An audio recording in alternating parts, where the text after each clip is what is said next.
중앙아메리카 최초의 문명으로 아래의 인더스 문명처럼 이 문명을 세운 민족이 누구인지도 이들의 언어도 불분명한 상태입니다.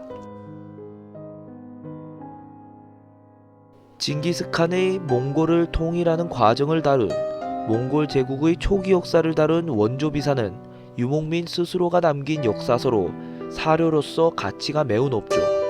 비사에는 징기스칸의 인간적인 면모나 정사에서 언급되지 않은 여러가지 일화 등이 기록되었으므로 저자는 오래전부터 징기스칸을 지켜본 최측근인 듯 합니다.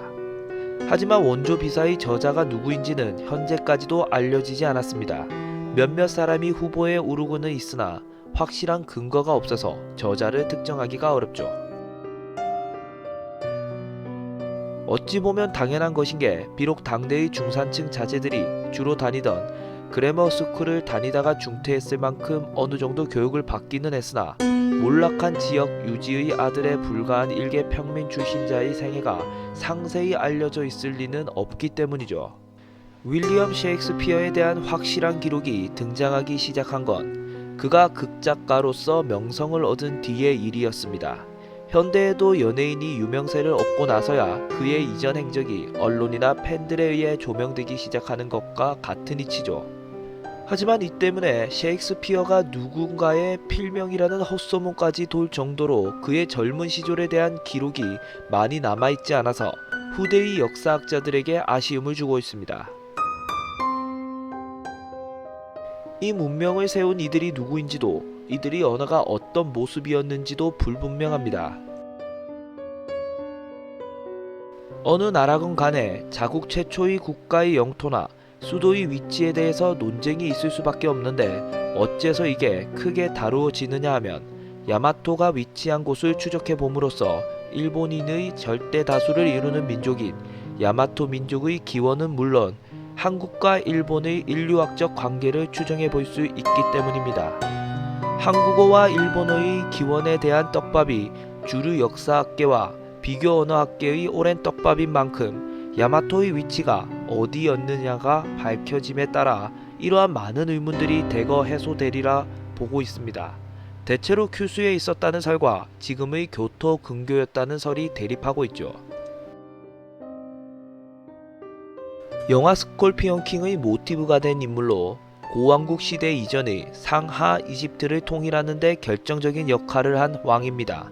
그러나 그의 정체에 대해서는 의견이 분분하고 현존하는 기록에서도 그저 정갈 기호로만 묘사되고 있죠. 관련 기록이 상당수 소실되면서 정화가 이끈 명나라의 대함대가 어디에 도달했는지가 불분명해졌습니다.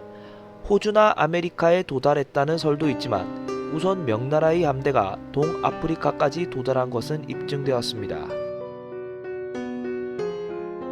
제2차 세계대전 기간 중에 교황인 비오 12세가 이탈리아 각지의 신부와 주교 수도자들에게 홀로코스트를 피해 교회로 달아나는 이들을 숨겨서 구출하라는 명령을 내린 적은 있었고 연합국이 이탈리아를 점령했을 때 전쟁의 피해를 입은 수많은 로마 시민들을 위해 구호 활동을 한 기록은 분명히 존재합니다.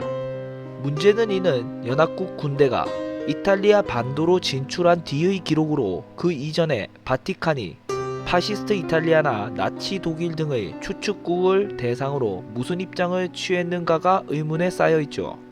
이 시기에 대하여 충격적이게도 비오 12세가 홀로코스트로 죽어가던 유대인과 공산주의자, 성소수자들을 외면했다는 증언도 있으며 심지어 아예 바스칸과 가톨릭 교회의 안전을 위한다는 명목으로 추축국에 적극적으로 협력했다는 설도 있습니다.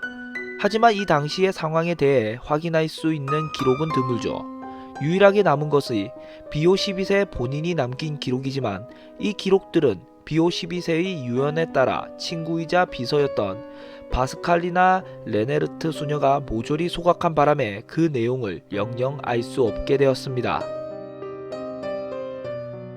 존 F 케네디를 암살한 리 하비 오즈월드에게 배우가 있다는 주장이 나와서 논란이 되고 있으며 실제로 오즈월드 본인도 자기는 음모의 희생자라고 주장한 바가 있었습니다.